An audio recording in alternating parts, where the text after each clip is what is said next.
дар асоси дастуру супориши президенти ҷумҳурии тоҷикистон пешвои миллат муҳтарам эмомалӣ раҳмон ҷиҳати шиносоӣ бо рафти омодагии кишоварзон ба кишту кори баҳорӣ, тоза намудани заҳбуру заҳкаш ва дигар тадбирҳои агротехникӣ, раиси вилояти Хатлон Давлаталӣ Саид дар ноҳияи Ҷалолиддини Балхӣ бо сокинони кишоварзон мулоқоти саҳроӣ анҷом доданд. Нахуст масъулини вилоят дар кооперативи тиҷоратӣ ва тухмипарварӣ ба номи Ниёз Муҳаммад Бегов дар оғози кишти пунбадона ширкат варзида ба кишоварзон дастур ва маслиҳатҳои судманд доданд. Бо мусоид омадани боду ҳаво ва мӯътадил гардидани ҳарорати хок, кишоварзони кооперативи тиҷоратӣ ва тухмипарварӣ ба номи Ниёз Муҳаммад Бегов дар миқёси вилоят ва ҷумҳурӣ аввалин шуда ба кишти чигит оғоз намуданд.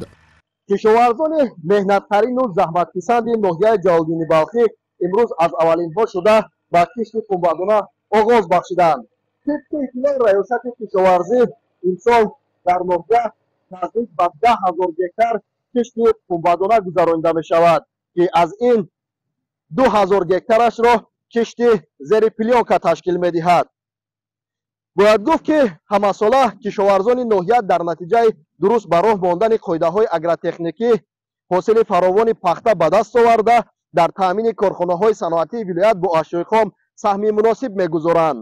айни замон кишти зери плёнка дар кооперативи тиҷоратӣ ва тухмипарварӣ ба номи Ниёз Муҳаммад Бегови ноҳия боваром идома дорад. аҳли заҳмати кооперативи тиҷоратӣ ва тухмипарварӣ ба номи Ниёз Муҳаммад Бегов бо омӯзиши кори самти пахтакорӣ ва тавсияу маслиҳати олимони соҳа имсол ният доранд ки дар масоҳати беш аз 900 гектар кишти якчанд навъи тухмӣ ба минтақа мутобиқро ба роҳ монанд. роҳбарияти кооперативи мазкур тарзу усули кишти зери плёнка, манфиати он ва дар ин замина баланд бардоштани ҳосилнокии пахтаро ба инобат гирифта мақсад доранд ки ин мавсим бори аввал дар масоҳати 180 гектар кишти пунбадона гузаронанд. имсол дар майдони 900 гектар кишти пунбадона гузаронда мешавад. дар хоҷагӣ аз ин навъҳои туркӣ, перла эс, лазер ва дӯстӣ се кишт мекунем. ҳамасола ба дуруст мондани агротехника, кишти пахта парвариш, ризоҷӯҳӣ, хоҷагӣ мо ҳар сол ҳосили баланд ба даст меорам. дар минтақаи бохтари вилояти Хатлон ки шароити мусоид баҳри рушди устувори соҳа мавҷуд мебошад, кишоварзон сол аз сол бо дастрасии тухмиҳои аълосифати ба обу замин мутобиқ ва техникаҳои муосири соҳа ба натиҷаҳои дилхоҳ ноил мегарданд. имсол ҳам кӯшиш менамоем ки ҳосили баланд ба даст биёрем. аз рӯи таҷрибаи дигар хоҷагиҳо ин кишти зери плёнка ҳосилнокиаш ниҳоят баланд аст. барои ҳамин мо тасмим гирифтем ки имсол кишти зери плёнка дар майдони 180 гектар ба тариқи таҷриба ба роҳ монем. мавриди зикр аст ки шуғли асосии сокинон махсус деҳқонону хоҷагидорони ноҳияи Ҷалолиддини Балхӣ пахтакорӣ буда ҳамасола масоҳати беши заминҳои киштро пунбадона ташкил медиҳад.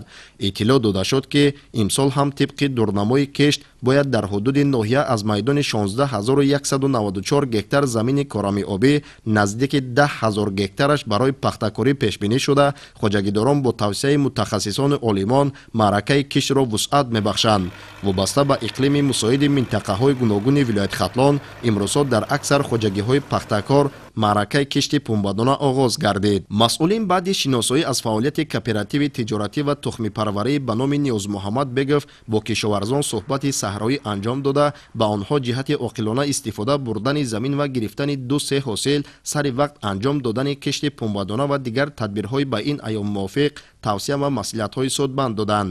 тибқи дурнамо имсол дар ноҳияи Ҷалолиддини Балхӣ 9935 гектар кишти пунбадона гузаронида мешавад ки асосан аз тухмиҳои хушсифат ва ба ноҳия тобовар кишт карда мешавад. имрӯзҳо тамоми хоҷагиҳои деҳқонӣ ҳудуди ноҳия ҳама заминҳо шуддор карда имрӯзҳо ҳамаашонро тахта ҳамвор намуданд ки омодаи кишти пунбадона мебошанд.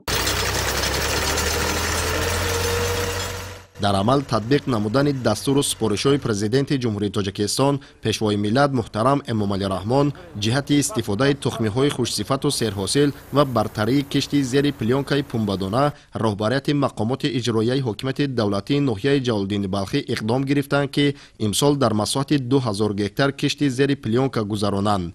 тибқи таҳлил ва хулосаи олимону мутахассисон гузарондани кишти зери плёнка аз манфиат холӣ набуда барои хоҷагиҳои пахтакор хеле муфид مفید میباشد. فرقیت کشت مقرره پنبه‌دانه از کشت زیر پلیونکا در آن است که پیش از همه طریق قطرگین با آب ضروری تامین گردیده نمناکی زمین و زیچه نهال‌ها نگاه داشته می شود.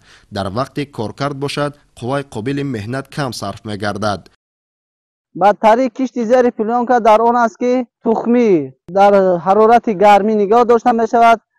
هم کشت بروقتی هست، هم از علف‌های بیگونه و نمناکی زمین معتدل نگاه می دارد، هم حاصلناکی بلندی اختر دارد. خواجگی‌های دهقانی ناحیه عزم گرفتند که تا 10 اپریل کشت پنبه‌دانه را به انجام رسانند.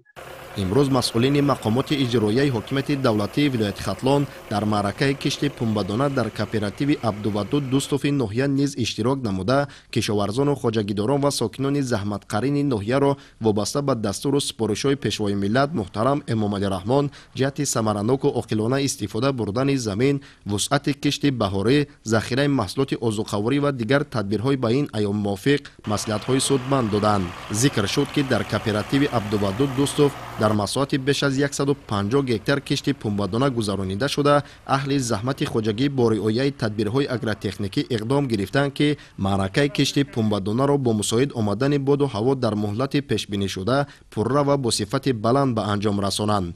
کشاورزان مهنت‌دوست ناحیه جلال‌الدین بلخی در ساحه پخته‌کاری نیز تجربه خیلی خوب داشته همساله از حساب سر وقت کشت نمودن پنبه‌دانه و درست به راه ماندن پرورش آن حاصل فراوان به دست آورده در تامین کارخانه‌های صنعتی با اشیاء خام و پیشرفت ساحه‌های اقتصادی و اجتماعی ناحیه.